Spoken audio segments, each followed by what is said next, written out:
Hey, welcome back to the channel. And this week I've been working on the 1970 Ford Bronco. Installed a new vintage heat and air system on it. And I thought I'd show you a few things that I did to it that aren't in the instructions. So sit back and enjoy and let me know what you think.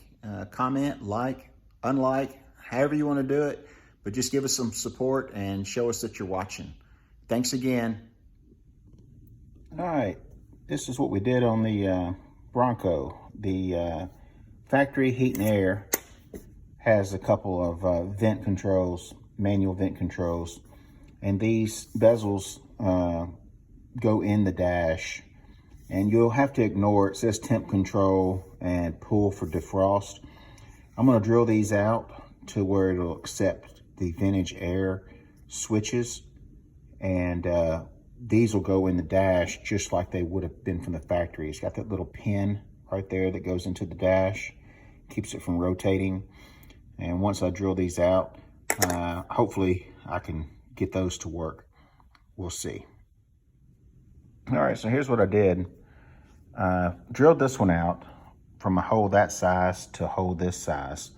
And what that's going to do is allow this switch to be mounted behind the dash, and this little threaded bushing or nut cert will go in here like that. And then after I clean this up and sand down the back of it, it'll allow for the switch to go in.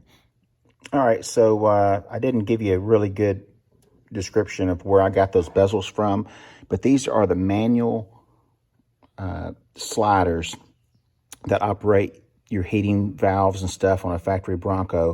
Those bezels were actually made into this part right here where you can see those threads, and they threaded in through the dash, and the bezels were on the outside of the dash. If you've got a Bronco, then you understand what I'm talking about. So what I did, I just sawed off, took them over to the bandsaw, ran them through, sawed off the bezels, and then you see in the video where I enlarged the holes so they would accept the vintage air switches. So it says pull to operate heat, etc. You won't be pulling them anymore. You just have to remember which control does what, but it looks a lot better than the stickers. All right, so I got the bezels drilled out to accept the switches from vintage air, and then they installed in the dash. Now you can't go by what they say, you know, because they were for the factory air that was on this vintage Bronco, and we've adapted them to where they would go back in place instead of using the stickers that are provided with a kit. So you can only imagine how much nicer it looks instead of having the stickers on the dash. You'll just have to learn what each knob does and go from memory. And I'll also incorporate the vintage knobs to where they'll match. But here we go with the installation of the vintage air in the Bronco, trying to hide everything as much as possible, and then putting all the wiring in the dash and bringing the hoses out inside the fender, and they'll end up going into the fresh air vent here and out into the engine compartment. So let's get back at it. So after all the hard work, this is the finished product. And I will be changing out the knobs to a factory knob to match the rest of the dashboard, but I put those on just to get the unit kicked off. Thanks for watching. Please like, share, and subscribe. We'd love to have you as part of the channel all the time. Thanks for watching. All right, here's where we did the heater hoses. Came out through the fresh air vent on the passenger side. AC lines, heater hoses, and then they'll go up into the engine compartment. Got the condenser mounted up front, and got the heater hoses done as we saw in the earlier clip, and getting ready to finish building out the top end of the motor and compressors, water pump, power steering. And then we'll put the hoses on and charge the system.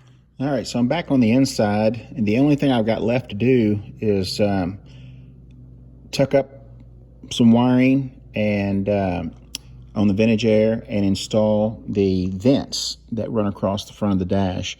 I don't usually use these plastic vents that come in the kit. I usually make a metal, custom metal drop down for the dash and hide the vents and stuff in that.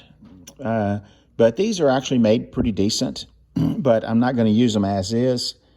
I'm going to take these and either cover them in a vinyl that's same color as the seats, or may paint them the same color as the dash, which is that Wimbledon white.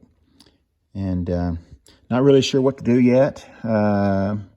Either way, I'm going to go one way or the other. So you've got plenty of time to comment and let me know what you think I should do. And if I use your idea, I'm going to send you a Spanky's Hot Rods and Customs t-shirt. So give me a comment. Let me know what I should do.